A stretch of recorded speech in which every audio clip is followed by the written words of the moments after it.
Assalamualaikum warahmatullahi wabarakatuh. Eh, Kembali lagi bersama saya membahas chapter 13 atau ini erosi massal. Eh, jadi eh, apa itu erosi massal? Eh, Konsepnya gini, eh, erosi massal itu pergerakan massa atau batuan tanah atau tanah bisa menuruni lereng akibat gravitasi. Nah, ini tuh apa namanya, suatu peristiwa di mana terjadinya pergerakan suatu lapisan tanah, contohnya kayak longsor dan lain-lain. Nah, kita kan sering melihat berita di media maya ada longsor, kemudian ada tanah bergerak dan lain sebagainya itu termasuk ke dalam erosi massal. Erosi massal. Kemudian eh, peran yang ada, apa saja yang berperan, sistem-sistem bumi yang berperan pada erosi massal itu ada empat. Yang pertama adalah geosfer, hidrosfer, atmosfer, dan biosfer. Kenapa ketiga ini berperan? Yang pertama geosfer. Geosfer tentu saja karena dia menyediakan batuan atau material material yang longsor atau dapat melongsor. Kemudian ada hidrosfer, tentu saja. Kenapa kalau kita lihat di media maya itu kita pasti sering menjumpai berita-berita longsor di musim penghujan. Karena hidrosfer itu eh, menyuplai air utama dalam erosi massal. Karena air itu sangat mempengaruhi kekuatan tanah untuk menjadi pemicu utama dari longsor. Kemudian atmosfer. Atmosfer ini yang berpengaruh adalah hujannya, badainya, pembekuan, pencairan. Itu menyebabkan ketidakstabilan. Jadi ketika atmosfernya itu tidak stabil, di mana hujan yang sangat deras, kemudian di mana suhunya itu tidak stabil juga, naik turun seperti itu menyebabkan tanah menjadi tidak stabil. Kemudian biosfer, eh ketika kita SD bahkan hingga SMP, SMA, kita tahu bahwa untuk mencegah longsor apa yang kita perlu lakukan adalah reboisasi atau penghijauan. Nah, penghijauan di sini tuh tidak semata-mata hanya untuk menghijaukan, tapi akar dari tumbuhan-tumbuhan itu juga bisa mengikat tanah dan memperkuat struktur tanah untuk tidak longsor seperti itu. Ketika kalian melihat eh, suatu lereng yang penuh dengan tumbuhan, dengan lereng yang tidak penuh dengan tumbuhan, pasti Kak yang akan terkikis dan jadi longsor seperti itu adalah lereng yang tidak memiliki tumbuhan atau tandus seperti itu. Sedangkan lereng yang kaya akan tumbuhan atau hijau itu lebih kuat, lebih kokoh menahan. Kemudian ada aktivitas manusia. Yang terakhir tidak bisa dilupakan adalah aktivitas manusia. Kenapa? Manusia itu mungkin ini lupa saya cantumkan dalam kontennya, yaitu adalah aktivitas manusia. Kenapa? Seringkali kita itu memaksa suatu alam. Manusia itu cenderung memaksa suatu alam untuk kemauannya pribadi. Contohnya apa? Contohnya, ketika manusia membuka lahan perkebunan di suatu daerah, manusia lebih cenderung mencari di sekitarnya. Mereka tidak mau mencari yang jauh-jauh. Jadi ada lereng yang terjal, mereka paksa buat jadi kebunan. Akhirnya apa? Banyak sekali tumbuhan-tumbuhan yang sebenarnya memperkuat struktur tanah. Ditebang, diambil, diganti dengan tumbuhan-tumbuhan kebun seperti tumbuhan sayur-sayuran yang notabene akarnya tidak kuat menahan struktur tanah. Yang terjadi apa? Terjadi longsor seperti itu. Kemudian atmosfer dipengaruhi oleh manusia. Ketika manusia apa namanya menyuplai polusi yang sangat banyak, akhirnya atmosfer tidak stabil. Hujan akan sangat-sangat deras, kemudian kering, suhunya akan fluktuasi suhunya itu sangat-sangat tinggi, saat panas-panas, dingin-dingin seperti itu. Dan mempengaruhi yang lainnya seperti itu. Kemudian ada faktor pengendali erosi massal. Nah, faktor-faktor yang mempengaruhi itu ada 6 contoh. Yang pertama adalah kemerengan lereng. Nah, kemerengan lereng ini tentu saja eh, ketika Anda menaruh sebuah barang di suatu tempat yang miring, itu pasti akan terjadi pergerakan karena adanya garis bumi. Nah, kemudian material. Nah, material ini kenapa? Ketika materialnya itu berupa bongkahan-bongkahan yang sangat besar, kemudian di daerah yang sangat miring, tentunya akan mudah untuk menggelinding seperti itu. Nah, kalau misalnya faktor-faktornya itu tanah halus seperti itu akan mempunyai kekuatan geser yang berbeda. Kemudian ada air. Nah, air di sini tuh sama seperti peran pada sistem bumi. Kenapa? Karena air itu kan sebagai eh, penentu kekuatan tanah. Jadi pe- ketika sedikit air, maka itu akan meningkatkan kekuatan atau tegangan permukaan. Jika terlalu banyak air, maka akan menurunkan kekuatan geser atau tanah akan mengalir seperti itu. Kemudian ada vegetasi. Vegetasi tentunya karena akar dari tumbuhan itu akan meningkatkan kohesi tanah. Jadi tidak akan mudah untuk bergerak atau longsor seperti itu. Kemudian ada pemicu. Nah, pemicu itu seperti apa contohnya? Seperti gempa. Eh, contohnya ini, kalau misalnya ada terus suatu benda eh, di suatu media yang miring, artinya satu titik dia akan stay. Tapi kalau Anda berikan goncangan sedikit saja, itu akan bergerak sedikit, sedikit, sedikit. Apalagi kalau misalnya Anda berikan goncangan yang sangat kuat. Itu sama terjadi seperti saat terjadi gempa. Jika terjadi gempa, maka akan ada gerakan. Nah, kemudian apa lagi?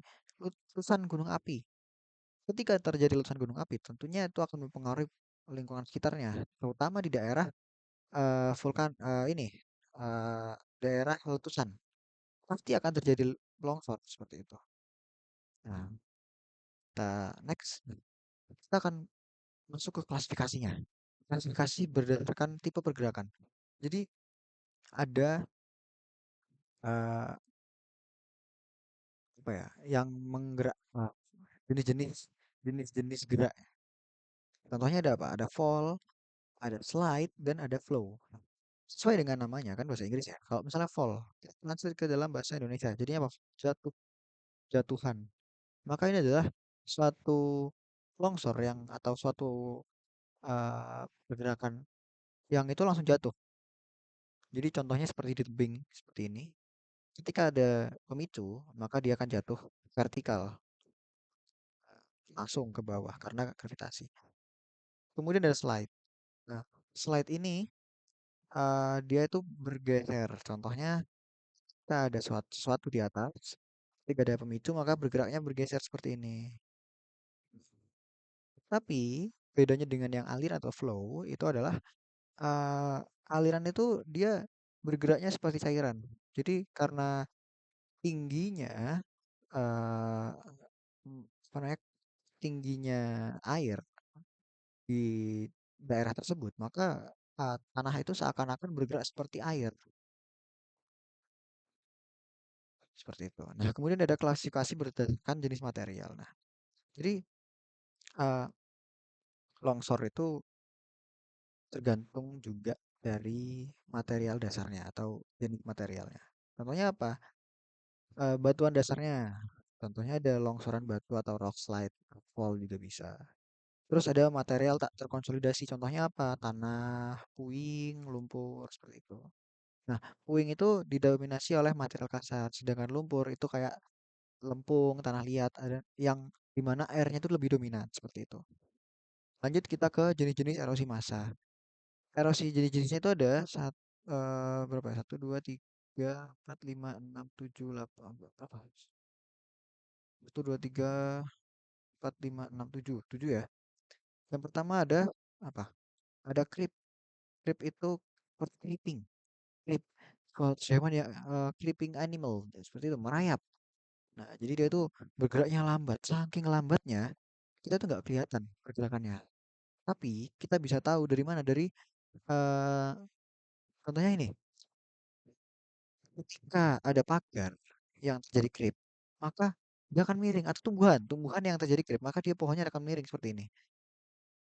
Atau gini, karena terjadi creep. Kemudian kenapa jadi creep bentar.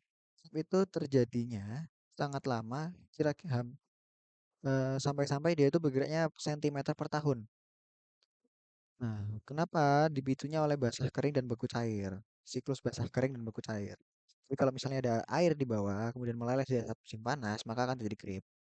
Nah, kemudian ada gejala, gejalanya itu kayak pohon yang bengkok ya tadi kan, yang miring dan dinding retak. Kemudian kita ke earth flow atau aliran tanah. Earth flow ini dominan oleh material halus.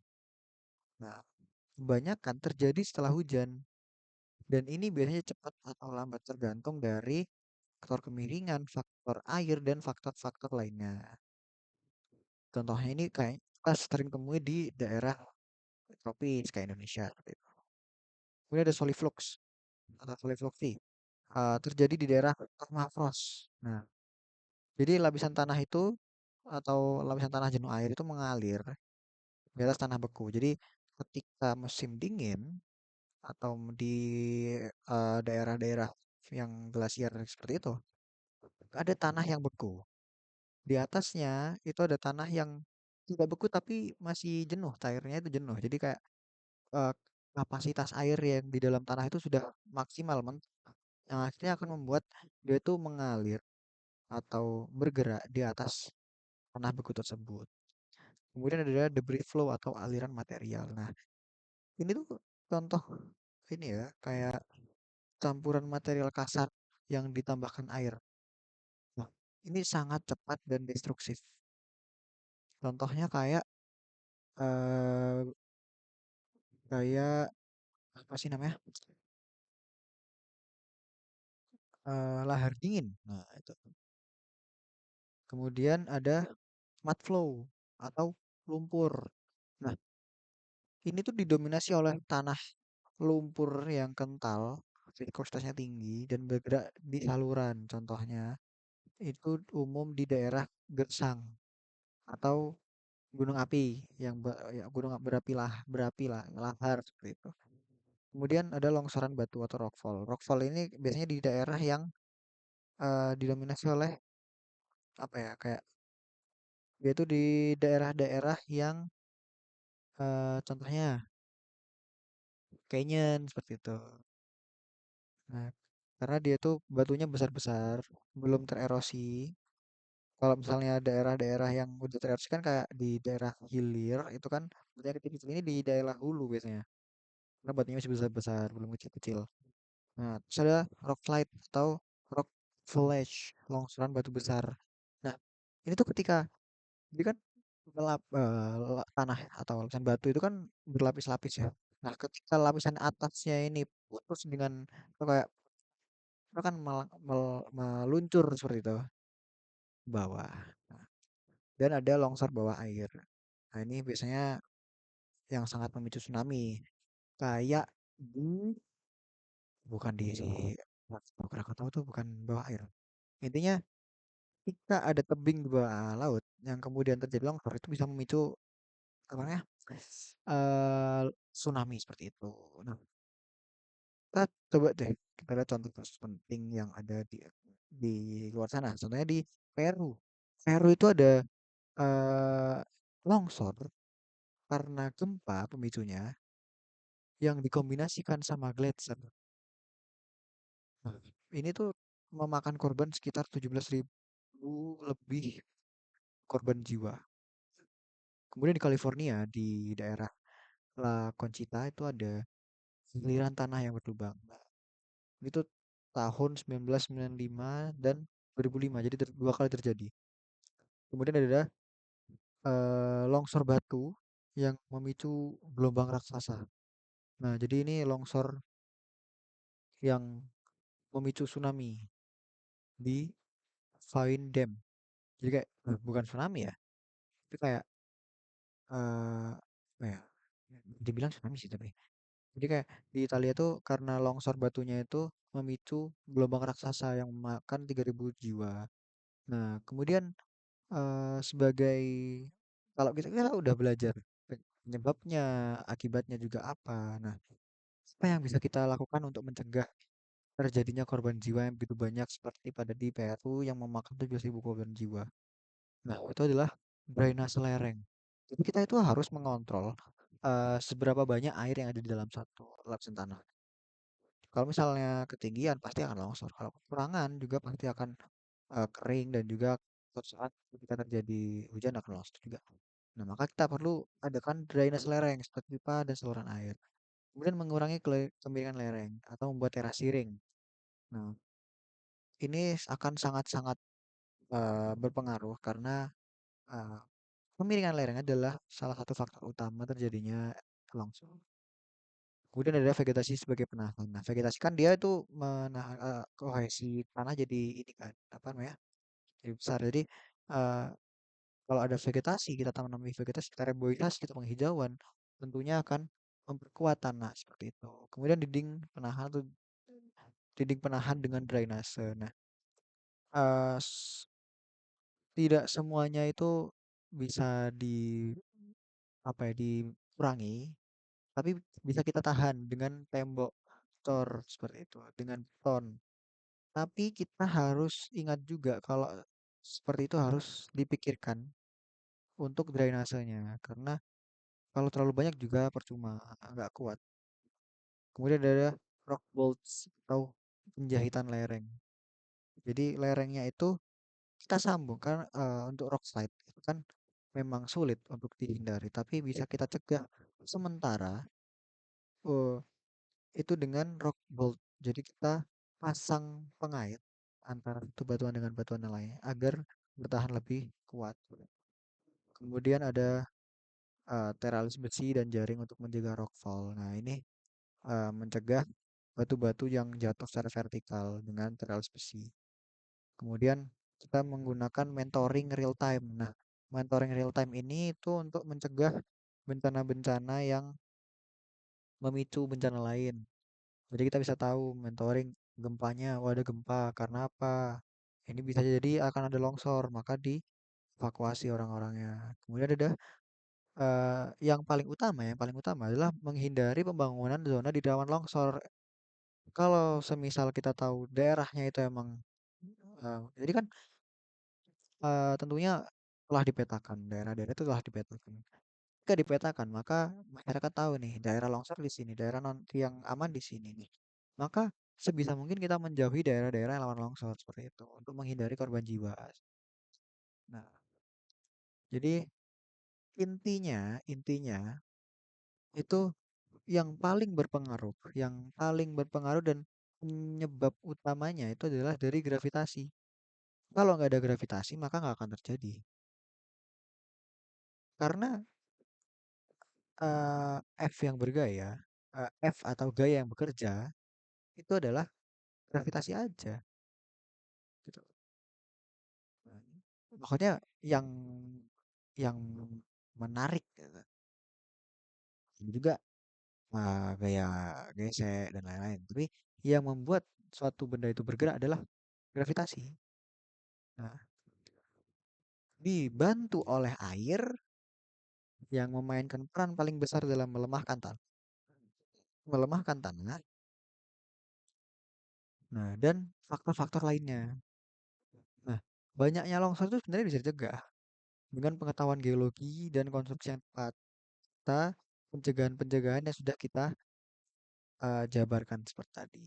Nah, mungkin segitu saja untuk materi erosi massal. Mungkin salah katanya atau kurangnya mohon maaf. Wassalamualaikum warahmatullahi wabarakatuh.